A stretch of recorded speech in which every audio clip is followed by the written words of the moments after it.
स्वतः शेतकऱ्याची भावना समजून घेण्यासाठी नेमकं पदरात काय पडलंय हे समजून घेण्यासाठी जेव्हा तुमच्यात आले तेव्हा साहेबांवर टीका करणाऱ्या मंडळींना मला एवढंच विचारायचंय की निवडणुकीसाठी लोकांचा वापर कोण करतंय आणि निवडणूक नसताना त्या खुर्चीत मुख्यमंत्री म्हणून बसल्याच्या नंतर आदरणीय उद्धवजींनी कुठलाही निकष अटी आणि कुठलाही अभ्यास न करता या शेतकऱ्याला 2 लाख रुपयाची कर्जमाफी एका अंगठ्यावर दिलती का नाही हो? दिलती का? तेव्हा कोणची निवडणूक होती?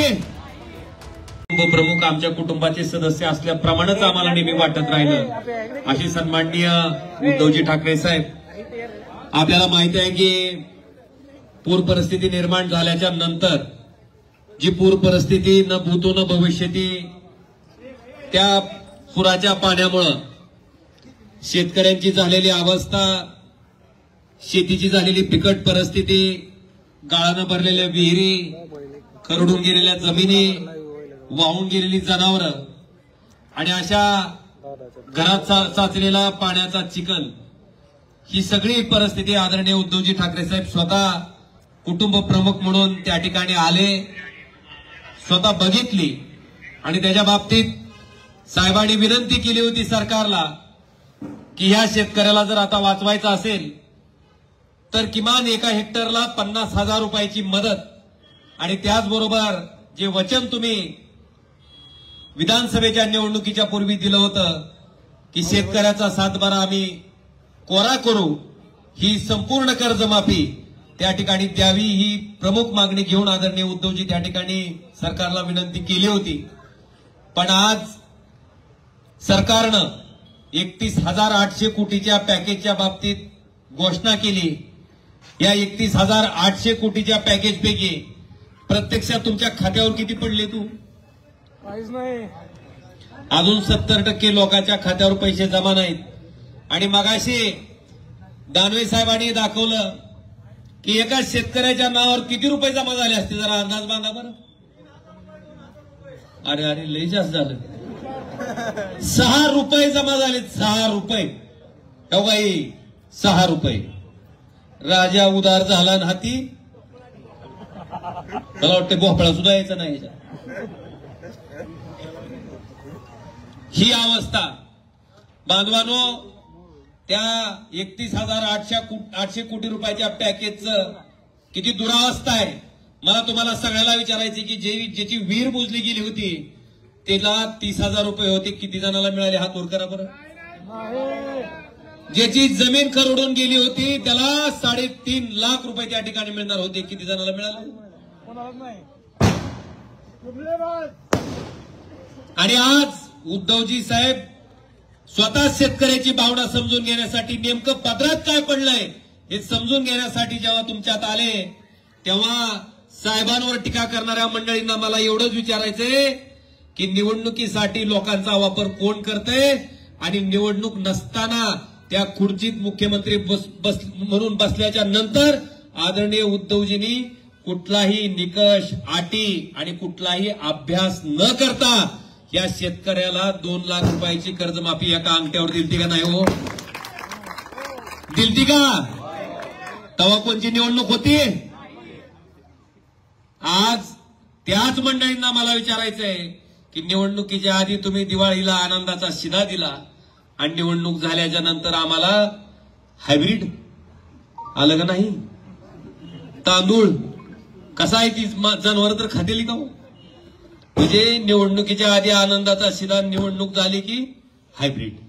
तुम्हाला मला विचारायचंय, निवडणुकीच्या पूर्वी तुम्ही शेतकऱ्याला वचन दिलं की तुमचा सातबारा आम्ही काय करू, आणि निवडणूक झाल्यावर आता अभ्यास. ही सगळं सरकारचं आपण अतिशय जवळून बघितलंय. साहेब, मगाशी मी एक विचार केला की केंद्रातल्या सरकारनं उद्योगपतीचं 17 लाख कोटी रुपयाचं कर्ज माफ केलंय. किती लाख कोटीचं? एकदाच एनडीएच्या काळात 75,000 कोटी रुपयात अख्ख्या देशातलं शेतकऱ्याचं कर्ज काय झालं? माफ झालं. मला सांगा, 17 लाख कोटीमध्ये आपल्या संबंध देशातल्या शेतकऱ्याचं कर्ज 22 वेळेस माफ झालं असतं. किती वेळेस? पण ह्या पटुशांनी एकदा तरी माफ केलं का? ही परिस्थिती आहे. आज मला तुमच्या सगळ्या शेतकऱ्यांना विचारायचंय, सोयाबीन काय थोडं बहुत काढलंय ते आता घरी ठेवलंय का आडतीला घातलो? काय भावानं ऐकलं? 3200 3800. कुठलं हमीभाव खरेदी केंद्र होतं का? आता माल शेतकऱ्याकडचा सगळा आता हमीभाव खरेदी केंद्रात कुणाचा माल जाईल? ही अवस्था आहे, ही परिस्थिती आहे. मला तुमच्या सगळ्यांना विचारायचंय, ह्याच सोयाबीनचा भाव आपण 11,000 रुपये क्विंटलनं विकले, आठवतंय का? तीच सोयाबीन आज 3800 3200 विकायची पाळी का आली हो? सरकारनं त्या ठिकाणी पाम तेल आयात केलं, सोया पेंड आयात केली आणि 11,000 रुपये क्विंटलचं सोयाबीन आज आपल्याला 3800 विकायला भाग सरकारनं पाडलं. केवळ केंद्र सरकारच्या धोरणामुळं हे पाप त्या ठिकाणी सरकारनं आपल्या बाबतीत केलंय. उद्धवजी नेहमी मागाशी भाषणात म्हणले की आमचा शेतकरी तुमच्याकडे भीक मागायला आला नसता जर आज आमचं सोयाबीन तुम्ही डीओसी आयात केली नसती, तुम्ही सोयाबीन आयात केली नसती, तुम्ही पाम तेलवरचं जर आयात शुल्क कपात केलं नसतं आणि सोयाबीन 11,000 रुपये क्विंटलनं जर विकलं गेलं असतं तर आमचा शेतकरी गेला असता का कोणाच्या दारात कर्जमाफी द्या म्हणून? केवळ शेतकऱ्याला मारणारी धोरणं आणायची आणि शेतकरी संपवायचा. आज मला आपल्या सगळ्याला कळकळीची विनंती करायची की फक्त निवडणुकीपुरतं लोकांचा वापर करून घेणारी ही मंडळी आहेत आणि आम्हाला अपेक्षा आहेत त्या फक्त पक्षप्रमुख उद्धवजी ठाकरे साहेबांकडनं. कारण साहेब तुम्ही आम्हाला कायमस्वरूपी आमच्या कुटुंबातले एक सदस्य म्हणून त्या ठिकाणी वाटता आणि तो मान तो बहुमान आम्ही कायमस्वरूपी तुमच्या पाठीमागं उभा केलाय.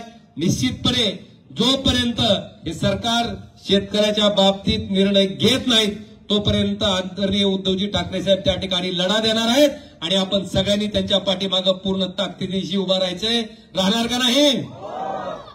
धन्यवाद.